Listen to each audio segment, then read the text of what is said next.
Today I am just super pumped, and I don't sound it at all because I'm still sick and I'm trying not to hurt my throat.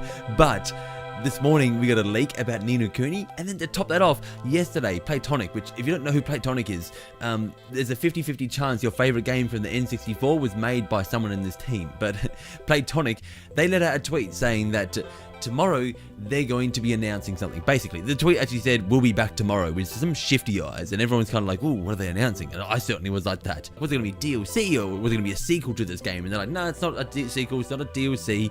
It is a completely new game set in the Yooka Laylee universe, I guess. So consider it a bit of a spin-off." Anyway, the name is Yooka Laylee and the Impossible Lair, and it popped up this morning with a new trailer, and it looks just wonderful. I mean, Yooka Laylee just looked wonderful in the first place. I haven't actually played it. Nat's playing it at the moment, which is surprisingly enough. Right now, she's literally playing Yooka Laylee, and then this news comes out, so she's really excited, and she is actually enjoying it for what it's worth. There's frustrating elements, but I feel like that's just part of being a 3D collectathon genre. There's always going to be that type of stuff. You're just like, I forgot how frustrating this stuff was. So I figured today it'd be fun to just jump through the details that we know about this game, and maybe look at some of the details that weren't shown in the trailer as well. So first of all, when is it coming out? That's a good question because we don't know yet.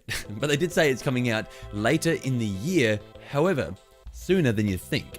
Now, normally I would take that with a very big grain of salt. You see, indie devs, and even like bigger devs are capable of doing this as well, but it happens quite often in the indie scene where like Hat in Time or the Untitled Goose Game will come in, and there's multiple different accounts of this, but they'll come out and they'll show their game and they'll say, it's coming later this year, and then later this year comes around and everyone's kind of going, where is it? But with these guys, they're a bit more of an experienced team. They're kind of like the SteamWorld team. When these type of guys come out and say, we're planning on this and it's coming around here, I'm more inclined to believe them. It's still not impossible for it to slip, but I'm certainly more inclined to believe them. I will actually mention too, before we get any further into this, there are more details they said coming during E3 week, so I probably should have held off in this video, but I just want to talk about it now, and perhaps we can do a bit of an update when that actually pops around.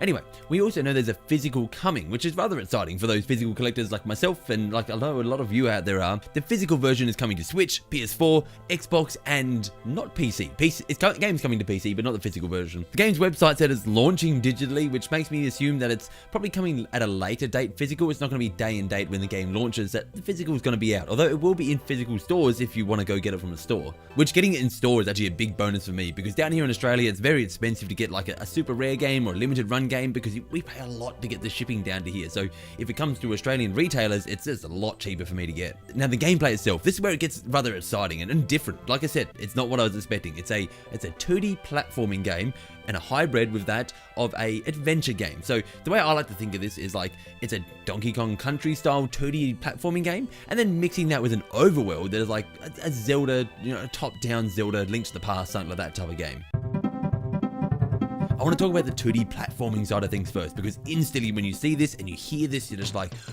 Donkey Kong. And even the gameplay, like obviously you're going to be doing your normal platforming stuff, running, jumping, bouncing off enemies, you get the deal, but a lot of the stuff here seems to be pulled out of Donkey Kong. Like you look at the swinging on the vines and the rolling movement that you can do, kind of like Donkey Kong can roll, and even like what is the little flappy bat's name? I haven't played it, so I'm not sure if that's Yooka or Laylee, but I'm going to assume Laylee. I could be wrong.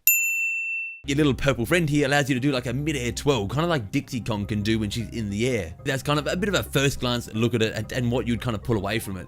Although I will give them the benefit of the doubt here and say that it's quite likely there's going to be a lot of elements that you won't see in Donkey Kong games. It's going to separate this game and make it feel different, hopefully. Obviously there's going to be collectibles for you to collect as you're kind of bouncing around these levels, and one thing that kind of stood out to me as I'm looking at it, I'm like, wow, those backgrounds, they look rather detailed and they look rather nice. I mean, not all the areas are as pretty as the next one, but there's certainly some areas that seem to have several layers to them and work rather well.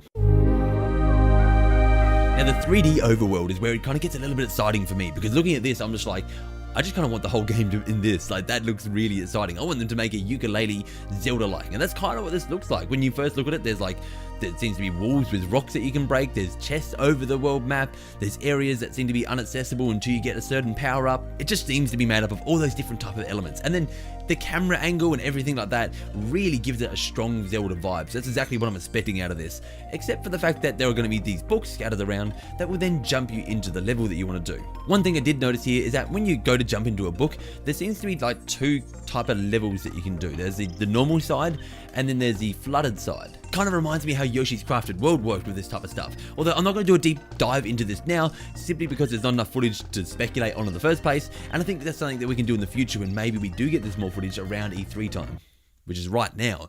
Now, one of the big questions I'm sure that Platonic continuously get asked is, well, is there a sequel still coming for Yooka Laylee? Because it's a widely loved game, so I'm not surprised that a lot of people want to know whether they're still making a sequel to it.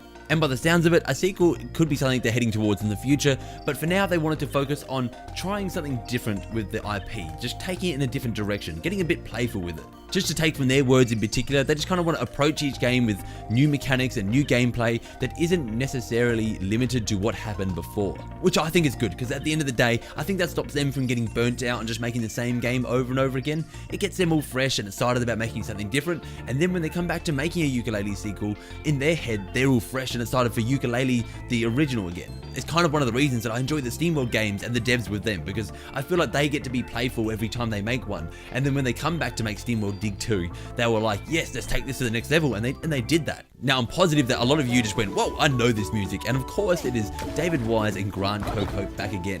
However, they are trading up a couple of up-and-coming composers. We're looking at Dan Murdoch here and Matt Griffin, so keep an eye out for them in the future. Now, there's certainly a lot more interesting stuff that we can pull away from this game, but I think we'll wait till we get a bit more information before we go that deep. And I think that's going to do it for today's video. So if you enjoyed today's video, make sure to hit that like button, hit that subscribe button, be much appreciated. Also, I'm putting as much effort as I can into them at the moment without trying to hurt my throat, so that is why I sound a little bit weird. Anyway, thank you, and remember, for great Nintendo entertainment, you can count on me. For today's end screen, I just want to thank you guys who made it to this far in the video. I honestly wasn't going to record today, but I'm really excited about this, so I just wanted to talk about it, and so I'm trying my best to still make this as good as possible for you without destroying my voice again like I did last night by recording a video that was way too over the top for Eric and actually really hurt my throat. So I need this to recover before E3 so we can record some E3 videos that isn't just me going, yes, E3, can you believe it? That's not going to be fun for anyone. Anyway, guys, thank you and goodbye.